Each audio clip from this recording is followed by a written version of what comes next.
है। त्यो चाहिँ के गर्ने त भन्दा तपाईँहरूलाई चाहिँ फिसिङ गर्ने भन्छ। फिसिङ भनेको के भन्छ माछा मार्ने भने जस्तै तपाईँको चाहिँ माछा मार्नलाई बल्छीमा हाल्छ नि, गडेउला हालेर अनि माछा आएर फस्छ। त्यस्तै गरेर उनीहरूले केही लोभ प्रलोभन होइन तपाईँको चाहिँ तपाईँले चिठा परेको छ के छ कसो छ होइन सस्तोमा पाइरहेछ सामान भनेर म फेसबुक मेसेन्जरमा हाल्ने अनि पैसा अगाडि हाल्नुपर्छ भन्ने अनि मान्छे फोन अफ गरेर बस्छ। कति भएको छ भने मेरै घरमा भएको छ प्रहरी कर्मचारी माथि भएको छ ऊ यहाँ हुनु चाहिँ अब 3-4 दिन अगाडि हेर्नुहोस् उहाँको कति लाख रुपियाँ चोऱ्यो ल भनिदिनुहोस् तपाईँ यस्तो यस्तो भयो मैले यो गल्ती गरेँ त्यस कारणले म माथि वित्तीय अपराध भन्नु मलाई व्हाट्सएपमा बनाउँदाखेरि मेरो व्हाट्सएपमा फोन आयो। फोन आउँदाखेरि मेरो ऊ सकेको थियो भन्छ केवाइसीको फर्म डेट सकेको थियो भर्नुहोस् भन्यो। अनि मैले लिङ्क क्लिक गरेँ। क्लिक गर्दा बित्तिकै सबै जाँदो रहेछ। अनि पिन नम्बर माग्यो मलाई थाहा भएन। मैले पिन नम्बर दिएँ। पिन नम्बर दिएपछि मेरो पैसा सबै गयो।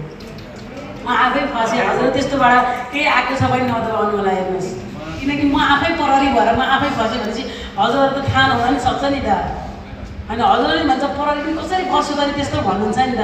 मलाई थाहा भएन, त्यो गर्नु भएन, त्यो भएर हजुरले आयो भने कुनै पनि क्लिक गरेर दबाउनु भएन, नदबाउनु होला। किनकि आफू सचेत भयो, म आफै सचेत भयो बल्ल त्यसपछि हेर्नु।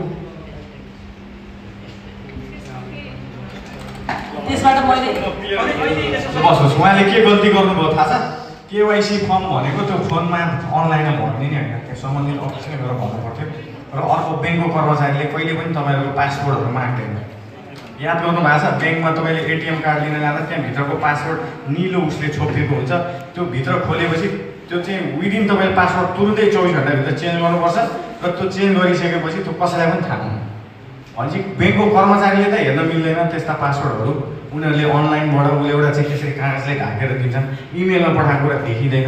अब त्यसरी माग्दाखेरि के भयो त उहाँलाई चाहिँ त्यो विश्वासमा मेरो त केवाइसी फर्म भर्नुभएको थिएन, त्यो भर्नुपर्ने छ, अब अनलाइनमा भन्नुहोस् भन्थ्यो। त्यसपछि ल कोड आएको छ दिनुहोस् भने उहाँले सट्टै दिएपछि उहाँको एकाउन्टको सबै डिटेल उसले लियो। उसले अनलाइनबाट पुरै चाहिँ विश्वको जुनसुकै कुनामा बसेर यिनीहरूले त लोकेसन पनि डाँड्छ। पत्ता लगाउन कति गाह्रो छ यो साइबर अपराध।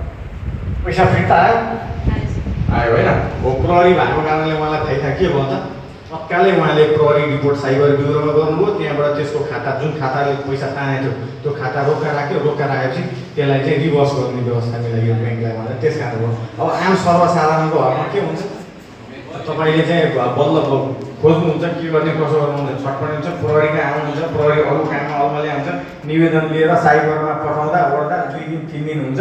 त्यो पैसा त 50 वटा एकाउन्टमा ट्रान्सफर होला गाएको पैसा।